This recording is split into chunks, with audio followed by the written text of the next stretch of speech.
What's going on, everybody? It's your boy, the Greyhound Guru, back with another real quick video. And today's video is one that some people may not like, and I will admit it is a little, I don't want to say underhanded, but this video is going to be about how to get your own seat on the Greyhound bus. Anyone who's ever rode Greyhound, you know that you get on there, and a lot of times you just want to sit by yourself. You don't want to have somebody else sitting with you. And there's really no official way to get your own seat. I mean, if the bus fills up, there's no assigned seats, so if someone wants to sit by you, they can. There's really no official way that you can stop someone from sitting by you. But I wouldn't be the Greyhound Guru if I didn't give you just little tips like this one of how you can. This is how I have always gotten the seat by myself, when I used it. Doesn't work 100% of the time, but it works better than just sitting there and praying and hoping no one sits by you. So what I do is when I get to a row of empty seats, I will slide over to the window seat. And I'll take my carry-on and I'll put it in the seat next to me that's still empty. I put it there, and I try to situate it in a way that it just looks real hard to move. If I got something else like my jacket or something, I'll put that in the seat next to me too. And then here's the beauty of it. Here's the part that really works. I try to make myself look as unfriendly as possible. So me, just normal, if I was to sit down and just be looking at the people as they come by, I'm a pretty friendly looking guy, I think. Even with my hair not cut, my beard and all, I'm still a pretty friendly looking guy. People typically will just want to sit next to me.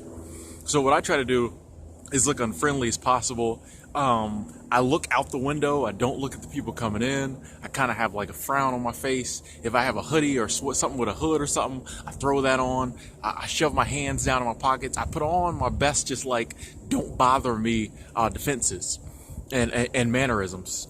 And a lot of times this will work. People will just come by, they'll glance at you, and they'll be like, ooh, don't want to risk it. They'll keep walking. Another thing I do too is I make sure I sit near the front or the middle of the bus.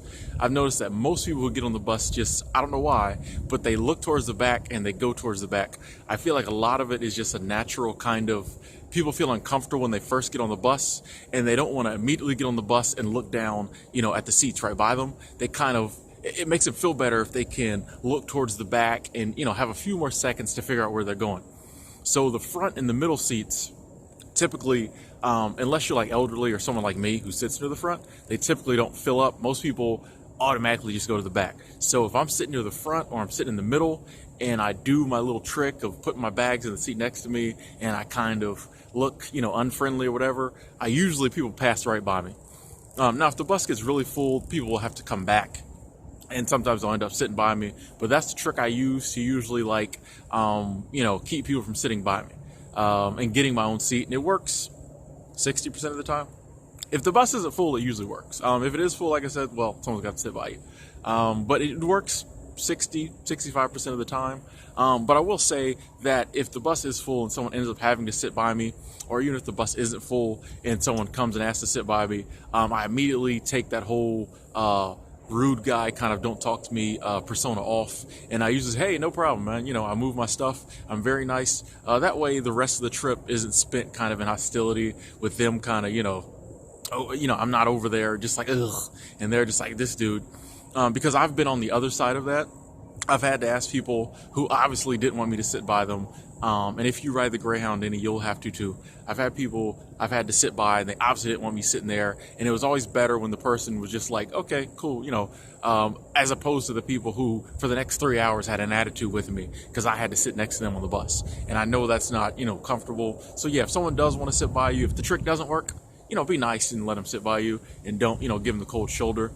But like I say, if you're trying to get your own seat, your best bet, near the front or the middle of the bus, slide over by the window seat, put something in the seat next to you, and don't engage anybody when they're walking by. Just kind of, try to put off your whole don't bother me mannerisms, and maybe you'll get a seat by yourself and, get to stretch out and do all the other stuff, sleep in two seats like some people do, get to do all the fun stuff you can't do when someone's like bumping shoulders and knees with you. Anyway, just a little quick trick from the Greyhound Guru. Hope it's helpful. As always, thanks for watching, and if you have any comments or questions, just please leave them in the comment box, or you can hit me up in my inbox here on YouTube, and I will definitely answer those questions as I come across them. Thanks for watching. Have a good day.